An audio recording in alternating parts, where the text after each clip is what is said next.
नमस्कार, मैं गुड़िया शाह। गुड मॉर्निंग स्टडी में आपका स्वागत है।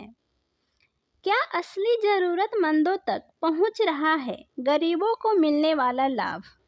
सरकार से सुप्रीम कोर्ट का सवाल। सुप्रीम कोर्ट ने बुधवार को कहा कि जब राज्यों से विकास का डेटा पूछा जाता है तो वे प्रति व्यक्ति आय में तेज बढ़ोतरी दिखाते हैं, लेकिन जब सब्सिडी की बात आती है तो वे 75% आबादी को गरीबी रेखा के नीचे बताते हैं। मामले की सुनवाई के दौरान न्यायमूर्ति सूर्यकांत और न्यायमूर्ति एन कोटेश्वर सिंह की पीठ ने कहा, सब्सिडी का असली हकदारों तक पहुंचना जरूरी है। राशन कार्ड अब लोकप्रियता कार्ड बन गया। न्यायमूर्ति सूर्यकांत ने आगे कहा, हमारी चिंता यह है कि क्या गरीबों के लिए बनी योजनाओं का लाभ उन्हीं तक पहुंच रहा है या नहीं। राशन कार्ड अब लोकप्रियता कार्ड बन गया है।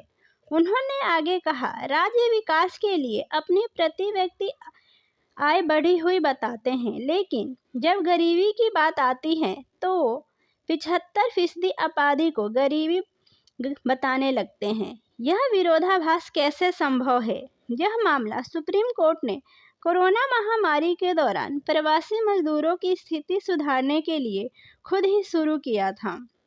गरीबों तक राहत नहीं पहुंच रहा, प्रशांत भूषण ने कहा।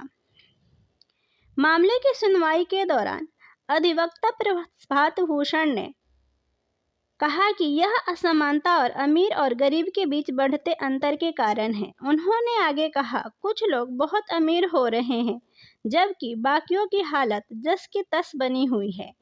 प्रति व्यक्ति आय का आंकड़ा पूरे राज्य की कुल आय का औसत होता है, इसलिए असल हालत नहीं दिखते। उन्होंने यह भी बताया कि ई श्रम पोर्टल में दर्ज 8 करोड़ प्रवासी मजदूरों को मुफ्त राशन मिलना चाहिए। सरकार ने क्या दिया जवाब, चलिए जानते हैं। वहीं केंद्र सरकार की ओर से अतिरिक्त सॉलिसिटर जनरल ऐश्वर्या भाटी ने बताया कि सरकार 81.35 करोड़ लोगों को राष्ट्रीय खाद्य सुरक्षा अधिनियम के तहत मुफ्त राशन दे रही है और 11 करोड़ अन्य लोगों को भी इसी तरह की योजना से फायदा हो रहा है। कोर्ट का सवाल, क्या सिर्फ टैक्स देने वाले लोग ही बचे हैं?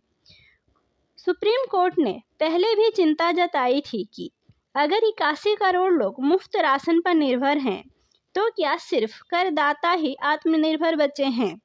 कोर्ट ने केंद्र से यह भी पूछा कि क्या राशन कार्ड वितरण में कोई राजनीतिक दखल तो नहीं हो रहा। मामले में सूर्यकांत ने कहा, मैं अपनी जड़ों से जुड़ा हूँ, मुझे गरीबों की हालत समझ में आती है। आज भी कई परिवार गरीबी से जूझ रहे हैं। ऐसी ही अन्य खबरों की जानकारी के लिए हमारे चैनल पर बने रहें। धन्यवाद।